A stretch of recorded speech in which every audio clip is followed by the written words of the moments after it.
আমি কে? আমি একজন গর্বিত সৈনিক। আমি অজেয়কে জয় করব। আমার কাছে পরাজয়ের কোনো স্থান নাই। সবাই যেখানে থমকে দাঁড়ায় আমি সেখান থেকেই শুরু করি। আমি সবসময় আমার দেশ, পিতামাতা, আমার সহযোদ্ধা এবং প্রশিক্ষকদের কথা মনে করে আমার দুর্বলতাকে সাহসে পরিণত করব। কঠোর পরিশ্রমে আমি মানসিকভাবে সুদৃঢ়, শারীরিকভাবে দুর্বল। আমি কে? আমি একজন গর্বিত সৈনিক। কেউ আমার অস্তিত্বকে খাটো করে দেখতে পারবে না। কেউ আমার সক্ষমতাকে কোনো সীমা দিয়ে আবদ্ধ করতে পারবে না। আমার দৃঢ় আত্মবিশ্বাসী আমাকে এগিয়ে নিয়ে যাবে অসম্ভবকে সম্ভব করার পথে। পরাজয় বা পিছু হটা এসব শব্দ আমার অভিধানে নেই। ব্যর্থতা, ভুল করার সংজ্ঞা আমি জানি না। আমার হৃদয়ে দুর্বলতার কোনো স্থান নেই। আমি কে?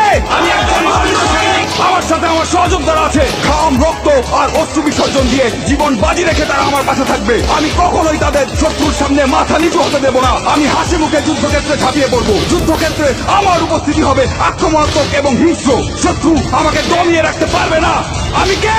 আমি একজন গর্বিত সৈনিক। আমি যুদ্ধক্ষেত্রে শুধু বিজয়ের অর্থ বুঝি। পরিস্থিতি যতই খারাপ হোক না কেন, আমার হাত পা গুলো দুর্বল হয়ে পড়লে আমার মানসিক শক্তি আমার শরীরকে এগিয়ে নিয়ে যাবে। কিন্তু আমি কখনোই আত্মসমর্পণ